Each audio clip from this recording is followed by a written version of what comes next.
e os grilhões despedaçados, e ninguém podia subjugá-lo. Andava sempre de noite e de dia, clamando por entre os sepulcros e pelos montes, ferindo-se com pedras.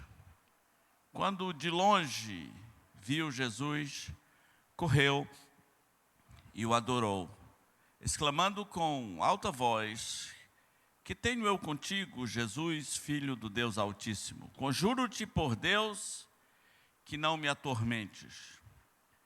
Porque Jesus lhe dissera: espírito imundo, sai desse homem. E perguntou-lhe: qual é o teu nome? Respondeu ele: Legião é o meu nome, porque somos muitos. E rogou-lhe encarecidamente que não os mandasse para fora do país. Ora, passava ali pelo monte uma grande manada de porcos. E os espíritos imundos rogaram a Jesus, dizendo: manda-nos para os porcos, para que entremos neles. Jesus o permitiu, e então, saindo os espíritos imundos, entraram nos porcos, e a manada, que era cerca de 2.000, precipitou-se despenhadeiro abaixo, para dentro do mar, aonde se afogaram. Os porqueiros fugiram e o anunciaram na cidade e pelos campos. Vamos orar.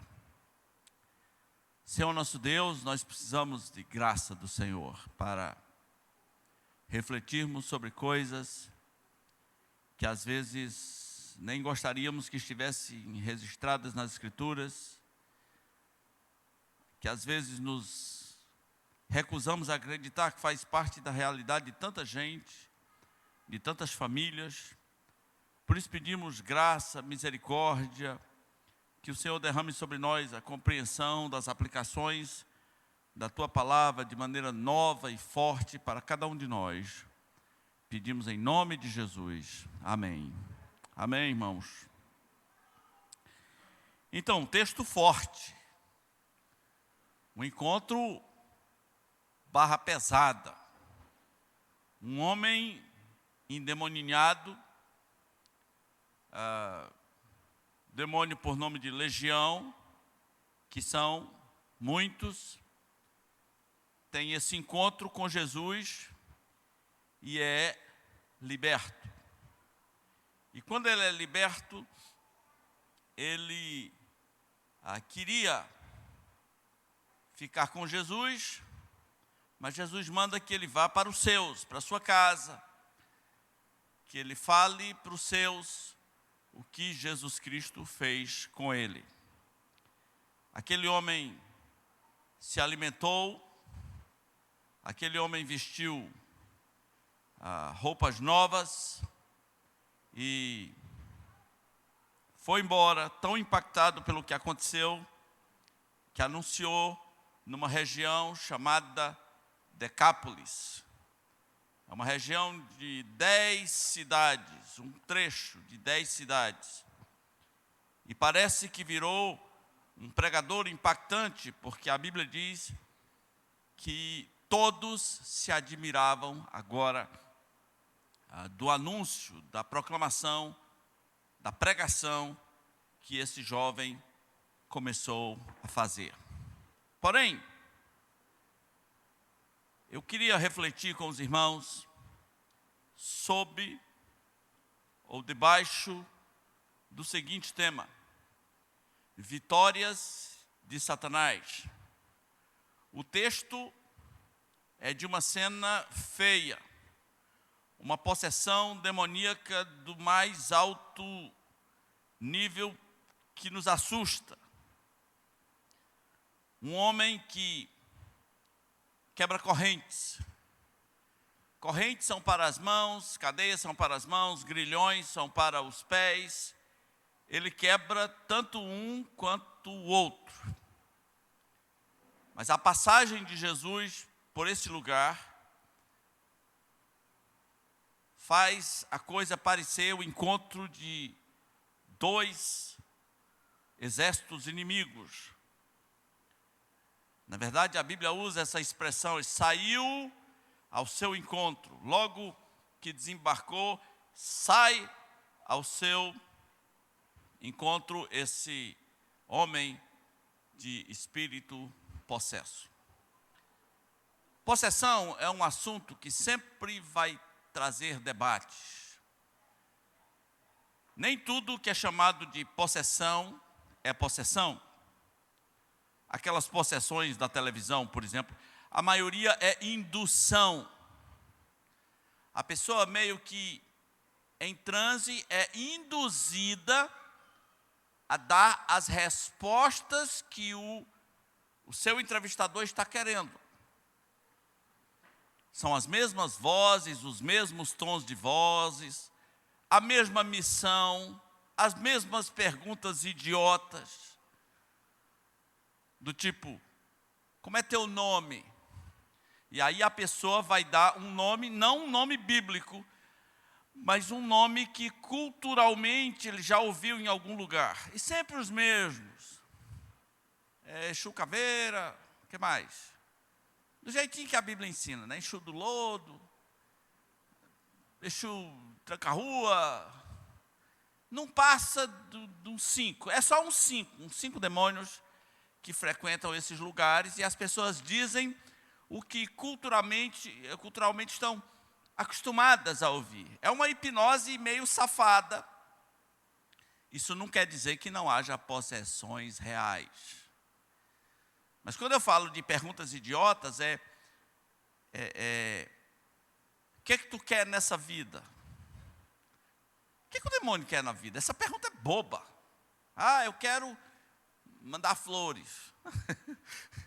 Pergunta estúpida isso. Nós sabemos o que o demônio quer na vida. Ele veio para roubar, matar e destruir. Mas o próprio ato de entrevistar o demônio, ele é meio tolo. Na Bíblia, as pessoas não estão ávidas por entrevistarem o demônio. Por que o entrevistador, entre aspas, quer que essa entrevista se prolongue? Porque aquilo chama a atenção dos curiosos. Os curiosos fica todo mundo olho arregalado, né? Eu já contei de uma possessão que eu presenciei na minha adolescência. E de repente uma senhora assim chegou do lado do demônio e falou: ei, quem vai ganhar a corrida de cavalos hoje? O ser humano tem um negócio com esse outro lado, né? Ele tem uma curiosidade em relação a isso. As bobagens que são ditas, por exemplo, você sabia, eu vou falar de uma coisa muito séria, que a Bíblia instrui que você não deveria insultar, como diz os antigos, os seres do outro mundo. Você não devia. Você nem devia querer papo. Eu não quero papo com o demônio. Se for colocado numa situação de confronto frontal, o mais rápido que puder resolver, e eu quero conversar com a pessoa. Mas por que algumas pessoas gostam de conversar com o demônio? Lembra de Paulo em Atos 16? Havia um espírito adivinhador numa moça, numa praça, e Paulo passava ali e o espírito dizia: esses homens são servos do Deus Altíssimo. E a Bíblia diz que isso aconteceu muitas vezes. E nenhuma da vez Paulo foi lá entrevistar o demônio. Até que um dia ele foi lá e falou: em nome de Jesus, sai. Pronto, acabou. Não tem esse negócio de ficar puxando papo com o demônio. Alguns obreiros, para mostrar a sua superioridade, eles querem humilhar o demônio. Que às vezes nem é demônio, mas eles querem passar a impressão de que eles humilharam o demônio. A advertência que Judas fez foi que quando o arcanjo Miguel disputava o corpo de Moisés com Satanás, não lhe proferiu juízo infamatório. Ou seja, ele não ficou insultando Satanás. Ele não ficou dizendo: sai para lá, desgraçado. Fica de 4 agora, desgraçado. Ele não ficou dando o seu show. Pelo contrário, ele disse apenas uma única frase. Qual foi a frase? O Senhor te repreenda. Pronto, acabou. Mas Judas continua dizendo, estes, quanto a tudo que não entendem, pecam porque eles difamam autoridades superiores. Eles falam coisas que não entendem. Olha como esse negócio de possessão de televisão é uma canalice, às vezes, sem limite, porque faz com que o Exu do lodo, esse é o nome que é dado às vezes, seja onipresente. Porque está naquela igreja, e está na outra, e está na outra. Às vezes no mesmo horário, é o mesmo espírito. Fala, caramba, essa pomba gira é onipresente. Está em vários lugares ao mesmo tempo. Isso não faz sentido. Algumas pessoas nunca viram uma possessão de verdade. Talvez no dia que virem, vão se espantar.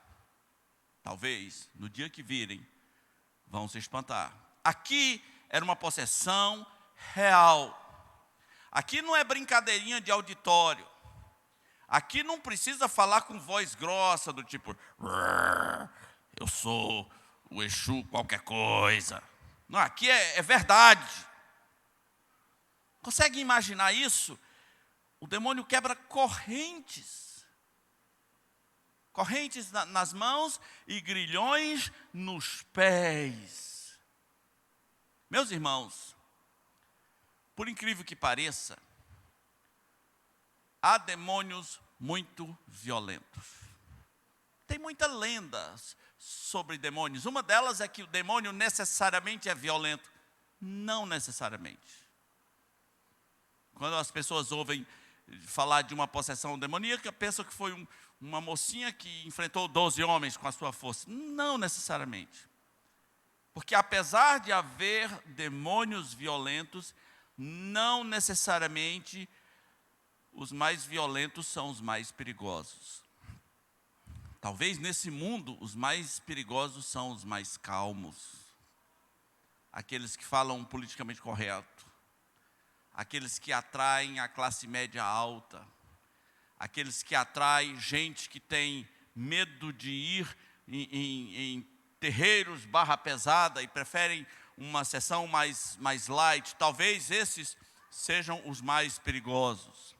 No entanto, esse aqui é perigoso e está fazendo um grande estrago na vida do rapaz. Meus irmãos,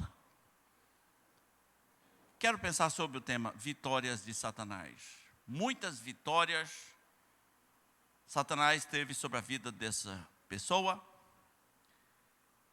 E você não precisa estar endemoniado, estar possesso para que Satanás tenha as mesmas vitórias. Satanás tem muitas vitórias na vida de muita gente. Não precisa estar possesso.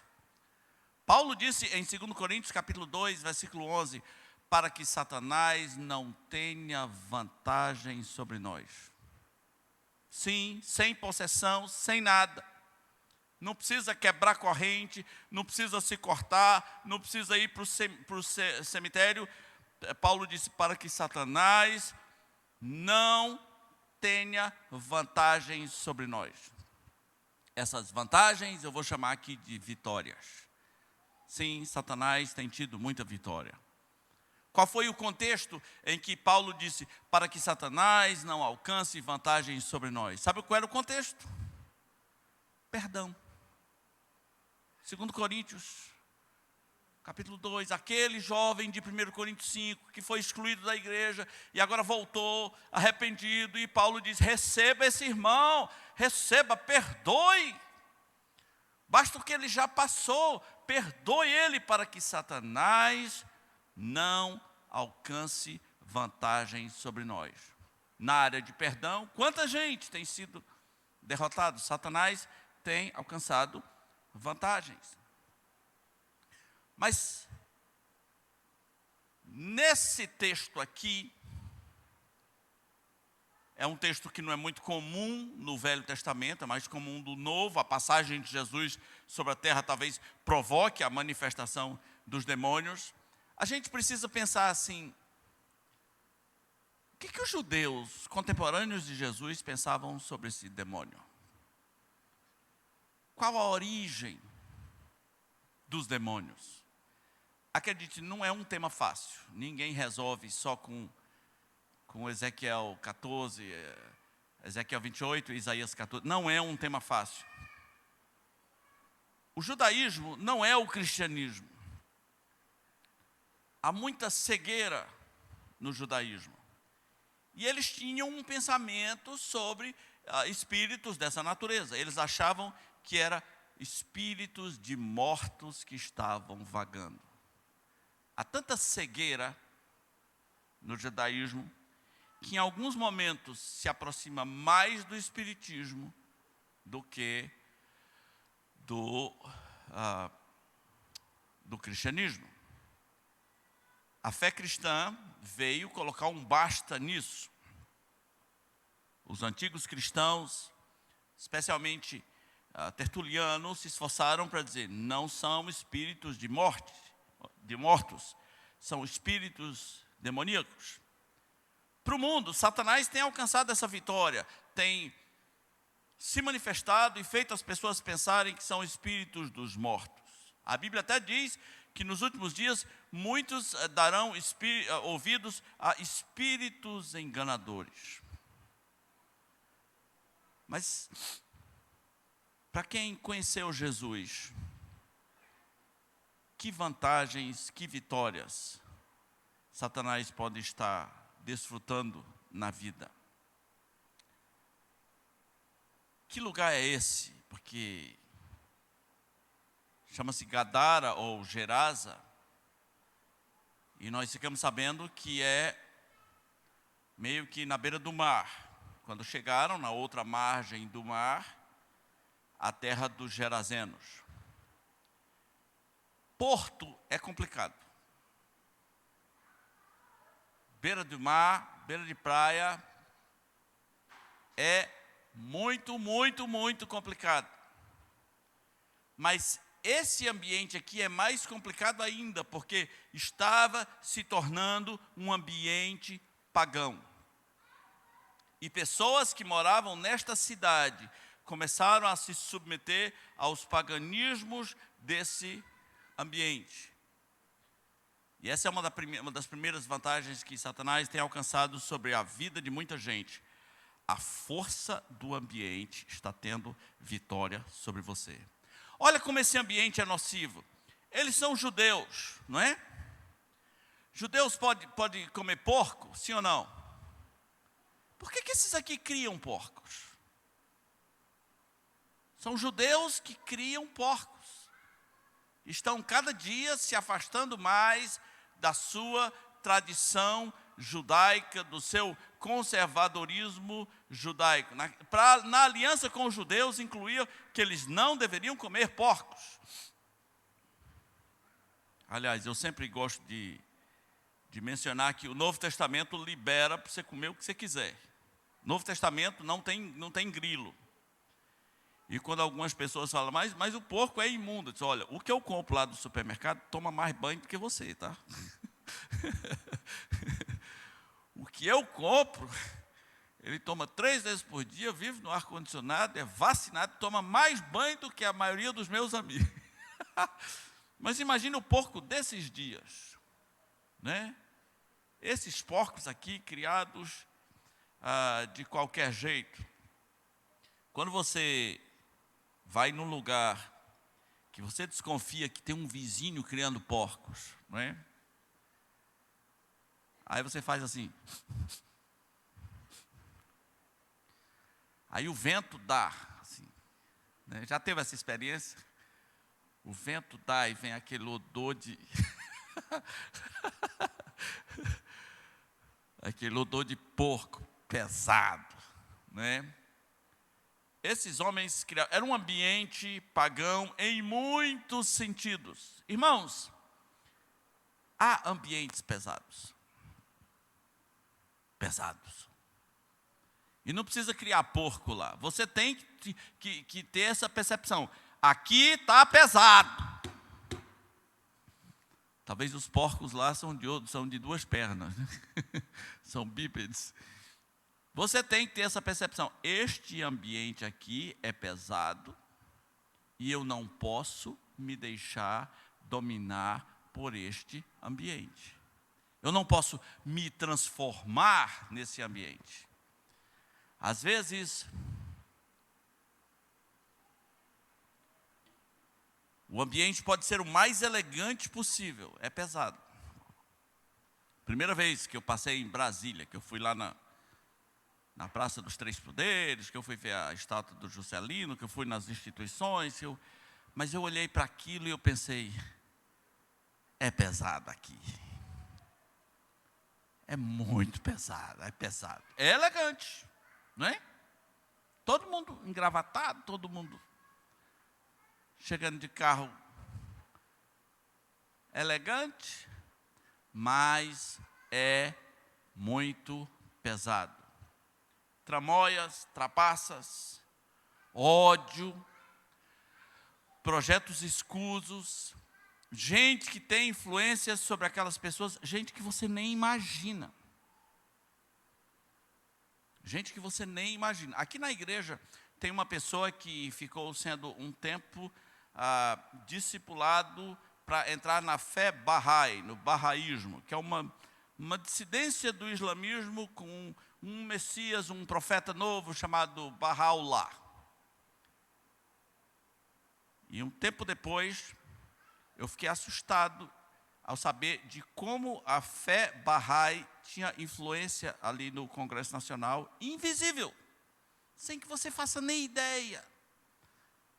Influência sobre a nossa Constituição, você nem faz ideia. Grupos secretos que estão ali e no mundo inteiro, dando os rumos, conduzindo as coisas. Satanás alcança muita vitória nos ambientes. Quando você sabe que o ambiente parece a terra de Gadara mesmo, mas o demônio só não está quebrando correntes lá, mas quando você sabe que é pesado, você tem que ter a noção espiritual de como as coisas funcionam. Primeiro, você não pode se transformar no ambiente. Se você vive num ambiente carregado a ódio, a fofocas, ou seja, uma repartição pública qualquer.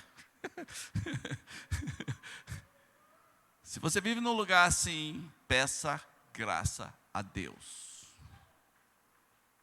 Peça graça a Deus. Pessoas piedosas que moravam em Gadara, talvez tiveram vontade de sair dali. Esse demônio, quebrador de correntes, é só um reflexo do que está acontecendo ali. Às vezes, o ambiente pode ser a casa que você mora. É bonita, está paga, está pintada. Não tem ninguém quebrando correntes lá, mas às vezes o clima está bem pesado. Lembre da frase de Paulo, para que Satanás não alcance vantagens sobre nós. Mas deixa eu falar uma segunda vantagem que Satanás tem alcançado na vida de muita gente. Que estava na vida desse rapaz de maneira muito intensa. A Bíblia diz, literalmente, ninguém dominava este rapaz. Com espírito ou sem espírito, ele se tornou um símbolo da ausência de mansidão. E nós nunca podemos esquecer que nós não fomos chamados por Deus para sermos cavalos brutos. Tem gente que é bruto. Tem gente que gostaria de te dar coices, literalmente, é bruto, bruto. Tem gente que não se deixa exortar. Tem gente que é como esse rapaz aqui, ninguém consegue subjugá-lo. Mas lembre, Jesus Cristo disse, vinde a mim, a gente acha muito bonita aquela parte, né? Vinde a mim, todos que estáis cansados e sobrecarregados, e eu vos aliviarei. Tomai sobre vós o meu jugo e aprendei de mim, porque eu sou o quê? Eu sou o quê? Jesus é manso. O crente precisa ser manso. Bem-aventurados os mansos. É uma das bem-aventuranças, uma das primeiras. Bem-aventurados os mansos. A primeira mansidão que precisa fazer parte da nossa vida é a mansidão em relação a Deus. Tem gente que é muito mansinho com os outros, mas não consegue amansar para Deus. Não consegue se sujeitar a Deus, não consegue se submeter a Deus. E a Bíblia diz em Tiago, sujeitai-vos. Sujeitai-vos, pois, a Deus, mas resisti ao diabo. A Bíblia diz sobre Moisés, uma das coisas mais lindas, é que ele era manso. Moisés era o homem mais manso de toda a terra. Uau! Será que a gente gostaria de que, quando a gente morresse, tivesse escrito isso na nossa lápide? Não precisava ser de toda a terra, basta ser assim. Ele era o mais manso da igreja. Era o mais manso do bairro. Moisés era o homem mais manso de toda a terra. E essa mansidão, e obviamente Moisés tinha a mansidão em relação a Deus, essa mansidão vai refletir no trato com os outros seres humanos. Você se deixa exortar. A Bíblia diz, exortai-vos uns aos outros. Como é que vai exortar você? Você é um bicho bruto, você não deixa ninguém encostar, você não quer nem visita. Não precisa quebrar correntes nem grilhões. Você já está nesse nível, ninguém te subjuga, ninguém te amansa. Correntes nas mãos, grilhões nos pés, não tinha jeito. Ninguém podia subjugá-lo. Ninguém podia subjugá-lo. Mas há uma outra área em que a vida daquele rapaz foi amplamente torturada. Porque eu imagino que ele não dormia. E essa é uma área em que Satanás tem tido muitas vantagens. Muita gente não dorme legal. Eu não estou falando da dificuldade, não estou falando de sono leve. Eu estou falando de sono roubado. Sono roubado. Pecado pode roubar sono. Mágoa pode roubar sono. Tristezas profundas, ansiedade, não entregar o teu caminho ao Senhor, confiar nele e o mais ele vai fazer, pode roubar o teu sono. Pensar além da conta, preocupar-se além da conta, pode roubar o teu sono. Faça o que a Bíblia diz e Satanás não vai ter a vantagem nessa área. As coisas que a Bíblia diz sobre o sono do servo de Deus são muito bonitas, né? Uma delas diz assim, em paz, tem que ser em paz. Se não for em paz, então, ora antes, fala, Senhor, eu não estou em paz. Em paz me deito. Que paz? Passou o dia brigando? Está magoado, não deitou-se em paz. Para dormir bem, tem que se deitar em paz, amém? Em paz, me deito.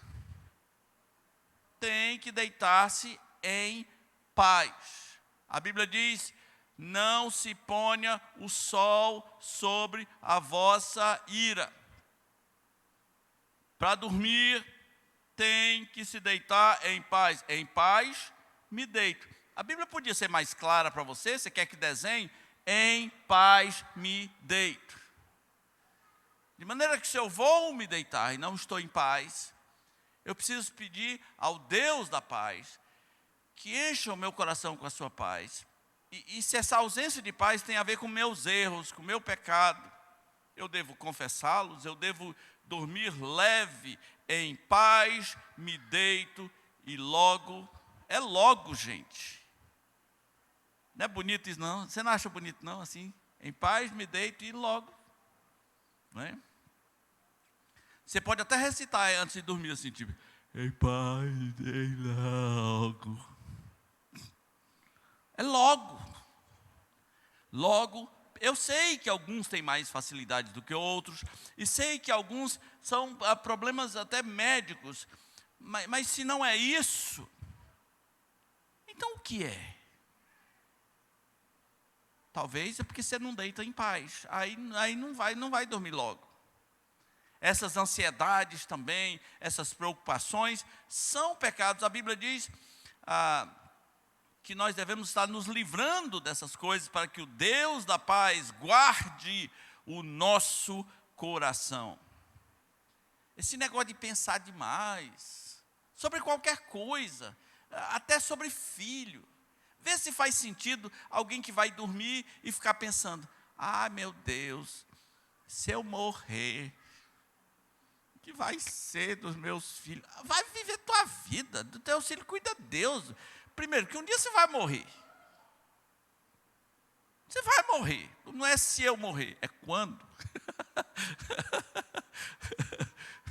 Não é se, é quando. Você vai morrer. Mas você vai para a cama toda noite pensando no dia de morrer? Não. Eu brinco que algumas pessoas têm um canal de televisão por assinatura instalado na sua mente, que elas gostam de curtir ele na madrugada. É o Desgraça News, né? Vai para a cama pensar em desgraça. É ruim, né, não? Para a cama é para dormir, em paz. Em paz, me deito. E logo, pego no sono. Porque só Tu, Senhor, me faz repousar seguro. Me veio à mente agora, acho que é o Salmo, esses primeiros salmos da Bíblia falam muito sobre sono. Por exemplo, esse que eu mencionei é o Salmo 4, versículo 8. Mas o Salmo 3 também fala sobre sono. Salmo 3, versículo 5 diz, deito e pego no sono. E acordo, porque o Senhor me sustenta. Salmo, capítulo 3, versículo 5. Aquele rapaz, Satanás dominou tanto a sua vida, que ele não dormia. O que ele fazia de noite? De noite e de dia, ele vivia nos montes e nos sepulcros. Dois extremos. Andando pelos montes, andando pelos sepulcros. Uma quarta vantagem de Satanás, meus irmãos,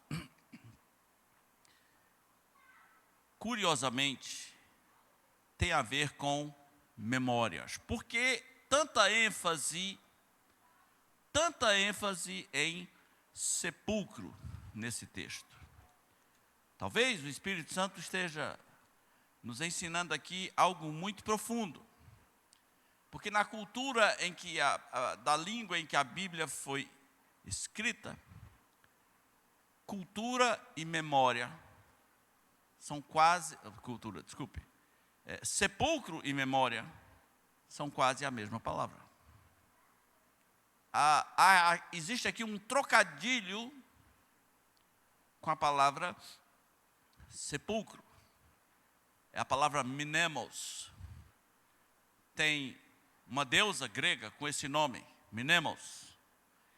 E tem uma ciência muito bonita, que é a arte da memorização, que é a mnemônica, não é? E funciona, e é legal. Mas nós temos, por que os sepulcros estão relacionados às memórias? É porque é ali que estão as memórias de todo mundo, dali acabou, não é? E nós precisamos pensar assim, como eram as memórias daquele rapaz? Será que algum dia ele foi bem normalzinho? Quais são as suas últimas lembranças? Quais são seus traumas? Quais são suas desesperanças? A Bíblia nos ensina a renovar a nossa mente. E se você quiser renovar a sua mente, você tem que lidar urgentemente com as suas memórias. Eu falei domingo de manhã sobre esquecer das coisas boas, mas tem que esquecer de algumas coisas ruins também.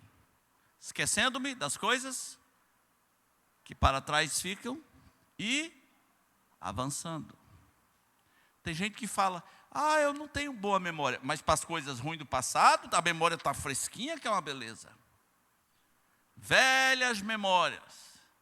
Romanos 12 diz, transformai-vos pela renovação da vossa mente. Meu irmão, você tem memórias ruins, você tem trauminhas, você tem monstrozinhos da infância, e eu lhe pergunto, quem não tem? Quem não tem? Quando eu vejo um adulto falando assim, eu ia para a escola, eu nem tinha aqueles estojos coloridos que as minhas coleguinhas tinham. Rapaz, você é um adulto, rapaz. Você é um homem, você é uma mulher adulta, está pensando em estojinho que a coleguinha não tinha. Se você soubesse as coisas que eu queria ter na minha infância, e nem de longe. Alguém aí teve Autorama? Não, Autorama. Não? Você, olha, Hebe Mauricinho teve Autorama. Né? Autorama, gente, é uma coisa linda, assim, é de encher os olhos de uma criança. Pastor, você viu algum Autorama na sua vida? Não, né? O Autorama era de carrinhos de corrida, era um negócio bonito. Né? Uma caixa bonita. A maioria de nós aqui foi mesmo do jogo de botão mesmo. Acabou. Mas você é um homem adulto, você vai ficar, eu não tive um Atari, eu não tive um PlayStation. Você e 1 milhão de pessoas. Tem gente até hoje que é doente, porque não teve a bicicleta Monarch, com cestinho, né? Calói. Não se esqueça da minha Calói. Eu me lembro do comercial, né? Não se esqueça da minha Calói. Eu queria a Monarch com cestinha. O nome da Monarch era Ceci. Como eu sofro, que eu não tive a Ceci. Eu também não. Você é adulto. Está na hora de esquecer das coisas que para trás ficam e avançar para as que diante estão. Monstrinhos da infância não deviam assustar mais pessoas adultas. Você superou, você passou por tudo isso. Você não tinha a Monarch CC, hoje você tem um carro, olha que diferença. Não é? Você tem uma Bis. Então, memórias. A Bíblia faz esse jogo de sepulcro, deusa mnemônica, memórias. Você vive ainda nos sepulcros das suas memórias, curtindo as memórias do passado, acha bonito contar o quanto sofreu. Eu tomava café com farinha, né? Alguém aí tomou café com farinha, não? Eu era mais criativo, eu colocava manteiga e torresmo e transformava aquilo numa iguaria. E depois um pouco de nata, né? Na pobreza você tem que ser um pouco metido também. Então, a cura das nossas memórias. Satanás tem alcançado. Lembre, Paulo diz, para que Satanás não alcance vantagem. Eu, como você, acredito que uma vez nascido de novo, nós não vamos ser possessos. Você é um templo do Espírito Santo, mas Satanás não está morto. Aquelas músicas idiotas de eu piso na cabeça do inimigo. Pisa não. Não é assim que funciona. A Bíblia diz, sede sóbrios e vigilantes, o diabo está em derredor. Não está morto. Não está com a cabeça esmagada. Você pisa a cabeça de nada. O diabo está em derredor. Seja sóbrio, fique esperto. Fica de butuca. Procurando alguém para tirar vantagem. Procurando alguém que possa tragar. E por último, meus irmãos, Satanás teve uma grande vitória, uma grande vantagem na vida daquele rapaz, que levou ele a ter comportamentos estranhos. Nossa geração está assustada com um comportamento estranho e silencioso que está tomando conta da cabeça de muitos adolescentes. Eles se mutilam, eles se cortam. Alguns, para esconder, começam a usar camisas de mangas compridas para esconder que os braços estão cortados. Uma geração que não sabe lidar com suas dores, com as dificuldades, tudo é opressão.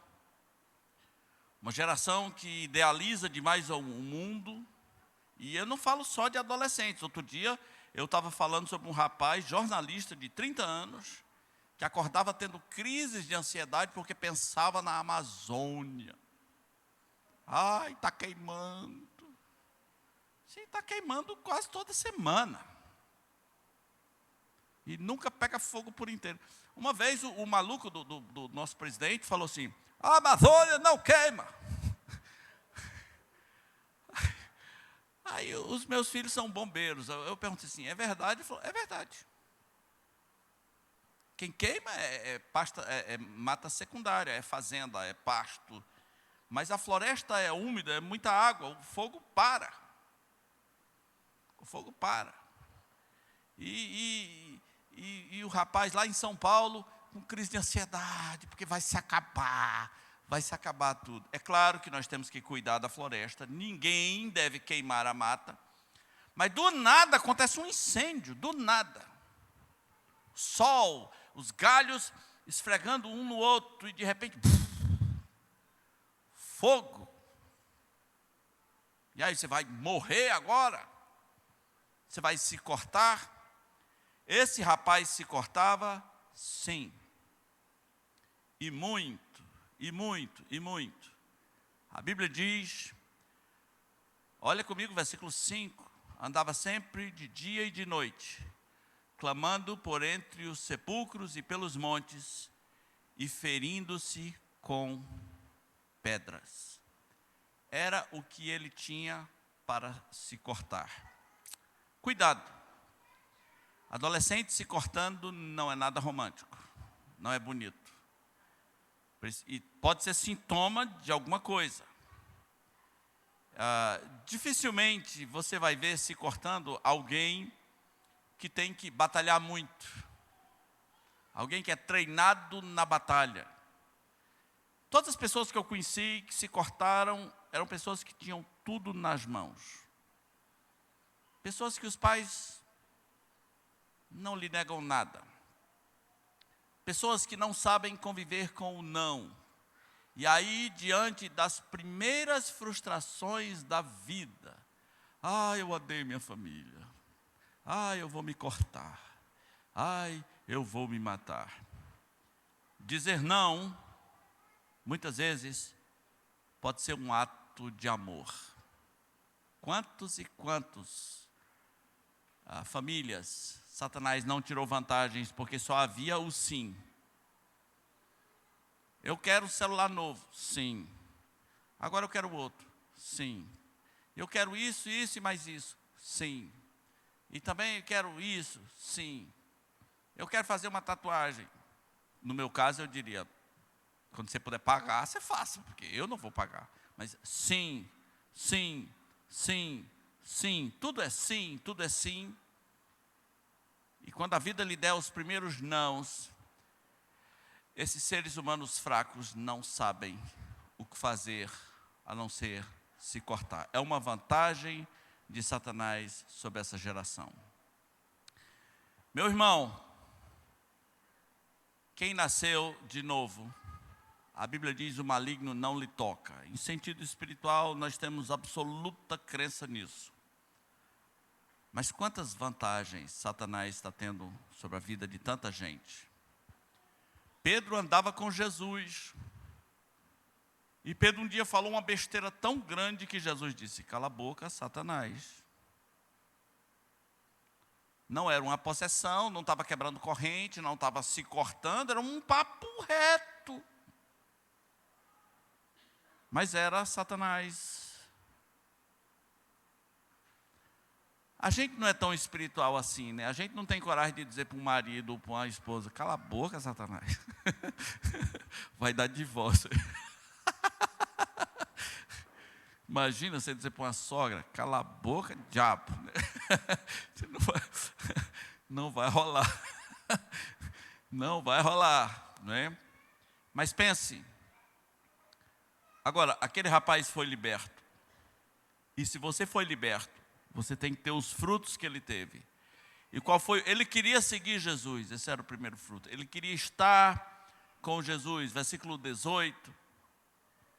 Ele pediu que deixasse estar com ele, mas Jesus não permitiu, mas ordenou-lhe: vai para a tua casa, para os teus, anuncia-lhes tudo que o Senhor fez, e como teve compaixão de ti. E aí ele saiu, e Deus fez uma obra maravilhosa na vida dele, dentro da família dele, que se estendeu para cidades vizinhas. Não brinque com essas coisas, tá? Eu comecei falando de possessões de mentirinha, mas tem ações reais do maligno. Reais. Nós nunca saberemos a história total desse rapaz. Mas muitas histórias familiares são tão pesadas que vão acabar em possessão demoníaca. É tanto sofrimento, tanto abuso, tanta mentira, tanto ódio, tanta mágoa, que só pode acabar na possessão demoníaca de um dos membros daquela família. Por isso nós temos que estar alertas com essa passagem que diz: para que Satanás não alcance vantagem. No caso, perdão. O não perdão abre porta para muitas ações do inimigo. Que Deus nos livre, nos dê graça e nos faça estar atentos para que Satanás não tenha vantagem sobre nós. Amém? Nosso Deus, nós te agradecemos pelos registros da tua palavra e a maneira como cada vez o Senhor fala ao nosso coração de maneira diferente. Que cada aplicação aqui da palavra seja forte, de maneira que nos acompanhe por toda a vida, para que Satanás não tenha vantagem sobre nós. Pedimos em nome de Jesus. Amém. Amém.